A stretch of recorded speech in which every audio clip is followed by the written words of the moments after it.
right, Pasadenans and heroes everywhere. It is I, your friendly neighborhood Rabbi John Carrier, and today we are going to talk about Passover. We're going to answer whatever Passover questions you have outstanding. I'll take all outstanding questions, and even some perfectly average questions are okay too.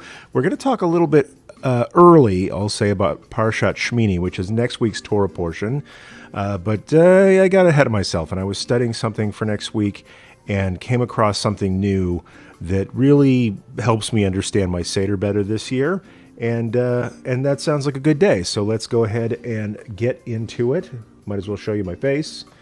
And today is Hat Day in the RabbiChat universe. This was actually a really great idea that, not for this chat, but for another thing.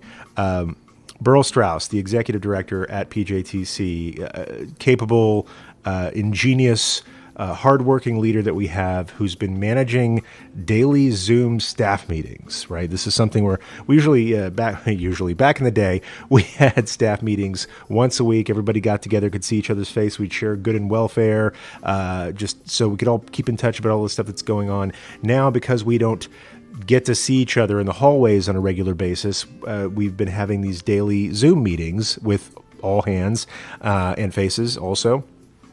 And it's I'm going to say it gets to be kind of a drag after a while not being in the same room with people.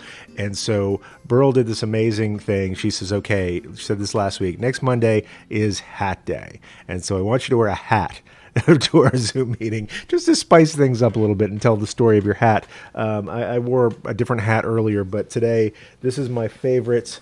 My current, my modal hat, the hat that I'm wearing mostly when I'm not wearing a yarmulke or not exclusively a yarmulke. So this is what we in the South call a gimme cap. I heard this phrase many years ago, where it's got some kind of manufacturer logo on it. It's pretty well worn. It's been beat up in the weather, and you get the cap by whenever you're at the feed store getting some victuals for your hoss, I guess. You would say, yeah, I'll take a pound of this and 20 pounds of that. And by the way, give me one of those caps that comes free with the horse feed. And so that's how you get a gimme cap. This is a cap that my wife was on a school trip. She was in an international MBA program, and they traveled to exotic places like China and Southeast Asia and South America, and also Racine, Wisconsin, and she picked me up this hat, and I've been wearing it pretty much every day since. I don't know, it looks like it. So it's Hat Day here. What are you wearing? Maybe you can put on a funny hat right now. I can't see you, but I would love to see what questions you have in the chat. Right now I see my friends Nawas64 and D. Will Exon are coming in from Colorado. Let's see if there's anybody else in the multi-chat here. What's going on? All right, nice to see you all. So whatever questions you have lingering about Passover, please feel free to post those. I want to have the smoothest, least, I was going to say least eventful. It should be an eventful Passover. You should do some exciting things. You should do some things that help you feel like there's hope going from whatever is enslaving you right now to whatever freedom is in front of you. Maybe recognizing the ways in which you're already free, even as you recognize the ways in which you wish you were free, because this is sort of our annual reliving of the story of our redemption from slavery in Egypt. And so we do that not just by thinking about it and praying about it, but also reenacting it with a meal that was modeled after the Greek symposia of old, of telling the story, prompting people's questions, really encouraging curiosity. That's why we do all these weird things like dip parsley in salt water twice. That's one of the 4 questions. Manishtana halayla hazeh. The answer being just to get you to ask that question so that we can learn more about the Passover together. So in just a couple of minutes, I want to get started on some Torah that I learned this year. And just to be clear, it's not this week's Parsha. It's actually next week's Parsha is Parashat Shemini. This week's Parsha is something else. We're reading, we just read Tzav. We're reading about the sort of intermediate Shabbat for Pesach, which is different. And then next week we read Shemini. I was getting ahead. I was, sometimes I like to peek. I like to see how the mystery turns out. And I was reading Parashat Shemini. Shemini means 8th, because on the 8th day after the completion of the Mishkan, or the 8th day rather, after the ordination ceremony of the priests, it's down to business. The temple is the Mishkan, this holy place, is in use. It's the first day that all the priests go to work, and immediately it goes wrong. So we'll get to that in a second. Good to see Kay Dixie here. Our daughter and friends put on unicorn hats and drove around waving at their friends. That's awesome. There was supposed to be a parade today where the Burbank teachers were going to drive around the neighborhoods, around the schools. It got rained out. So if ever you need to add insult to injury, it's raining on a parade of teachers who want to say hi to their students. But still, I see all these great parades going on. Kay Dixie says, this year we may need to look for some substitutions for the Seder plate. Seriously, some folks have said, hey, what do I do with my Seder plate if I can't get to the market to get horseradish, if I can't get to the market for a shank bone? So this is a year to improvise. This is a year to do your best. You know, if you can't have something like horseradish that's bitter, is there something else in your household that's bitter? I don't know, an aspirin. You might need that for, heart maintenance issues or headache purposes, but, an aspirin is bitter. There are other bitter things you might find in your house to put on the Seder plate. My favorite shank bone in a pinch is a chicken bone from the soup. I did get a couple of chickens to make soup with this Passover. Not going to get to the market for a shank bone, so a chicken femur works nicely. You can roast that up too. Let's see, D-Will-X and Nawa64 saying hi to everybody. Nice to see you here. See, Triggers and Viv is in the house. Excellent. So let's get down to it. Let's see. Arshel put a Seder box together for $15. That's amazing. You get an egg and a bone and all sorts of things in there. So I want to share with you some Torah that I'll say I noticed for the first time this year. And this is why I think it's good that we're on an annual reading cycle for the Torah, or a triennial reading cycle, if that's your speed. Because every year I come back to the same passage of Torah and I always learn something new. And maybe I read it before, but I didn't quite put it in the right place, or the things didn't snap together for me like they did this year. And I always like especially learning something new in this next week's Parashat Shemini, because I hate this Parsha. I know sometimes I'm like, this is my favorite Parsha. No, this is my favorite Parsha. Shemini, all time, perhaps least favorite Parsha. And I'll tell you why. Because before I had kids before I ever studied any Torah. Like I was a dad for several years before I was even Jewish or even interested in studying Torah. So this is my own bias, I'm confessing. I've always looked at the Torah through the lens of parenthood and fatherhood. I know that's not true for everybody, but it's true for me. And every time I get to this Parsha, it's difficult for me. Because, it starts off with some nice ceremony. We're consecrating the temple. We're going to get those first sacrifices in there. They make the first sacrifices. And what's important to know is that the sacrifices in Judaism aren't completely destroyed or all burnt up. It's usually certain parts of the animal are burnt up in honor of God, and the rest are to be eaten by the priests. This is how the priests get their food, because they don't have an allotment of land. And so the first sacrifices are made, they are cooked on the altar, all ready to be eaten by the first family of priests, is Moses and his 4 sons.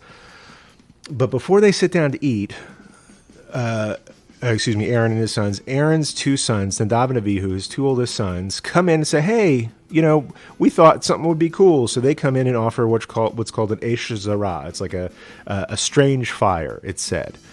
Something that's not on the menu, something that's not in the books, something that they weren't instructed to do. They said, hey, incense is a fun thing to do in temple, so let's go burn some, even though it's not in the rules. And they get immediately corrected in a capital fashion. They get killed. It says a fire comes out from the Holy of Holies and zaps them, and they die. And Aaron, it said, is silent. He is struck dumb by this whole affair, and I can't imagine what that would be like. I mean, the first time I read this story, I had 2 sons, and every time I read it, I think about what it would feel like to have that happen. Right? You raise these boys to adulthood. They're going into the family business. They're really proud of what they're doing. They just do it the wrong way on the wrong day, and They're killed.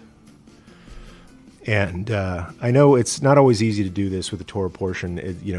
I always try to like picture myself there. Sometimes when we're reading these stories about ancient people doing ancient stuff, you're like, I've never been a shepherd. I can't relate to that. Those guys are a bunch of farmers. I've never owned a sheep. And it can feel sort of unrelatable and unapplicable to our lives. So I always try to like put myself in the position and maybe feel the feelings of the person in that moment. And this is where I regret that. This is where that's hard for me. What I didn't notice before is a little bit afterwards, it says that Moses tells Aaron and his two remaining sons to sit down and eat their dinner, to sit down and eat the sacrifices that had been made before Nadav and Abihu were killed.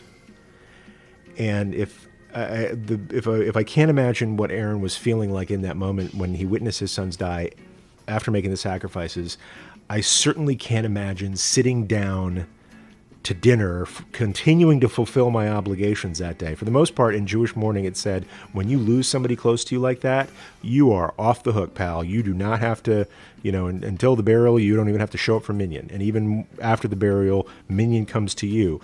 Like, you are just excused from communal life because our tradition understands with compassion that that's where you are. But these guys have to sit down and eat the food to show that this is the right way to do things because everybody's watching. They have to sit down and eat the food that was offered before they lost their brothers and their son.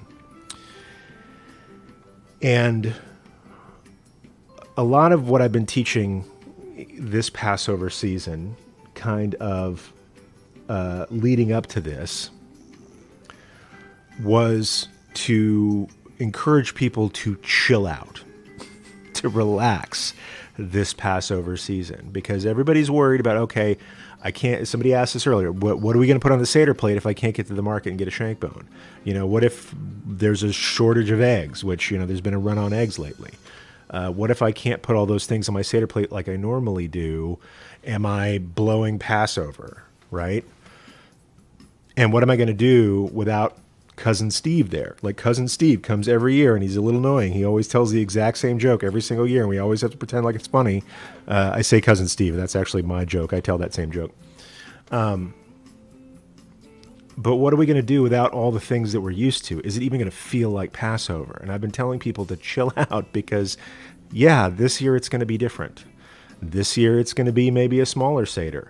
I talked to somebody who is having a Seder by herself, like she's connecting over Zoom with her family, but, how do you make a brisket for one person, right? What do you do? Like, I only know how to make an 8-pound brisket, so we're going to eat that for a couple weeks probably and freeze it if we have to. So how are we going to get through this? And I'm telling people it's okay. Like, that first Passover was all about being okay with where you were and what you had, knowing that you were in a time of exigency. And I think that is the right kavanah for this Passover. And so while I've been telling people to calm down, here's the stick to go with that carrot.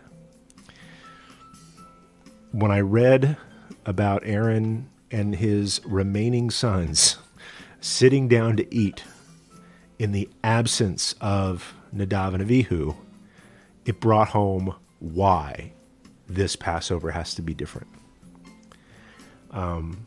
Because it made me think about, okay, if I wanted to have Passover like I always have Passover, forget about these restrictions. It's more important for me to live in the moment.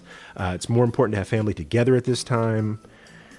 Then I could be guaranteeing that there were people who won't be at next year's Seder.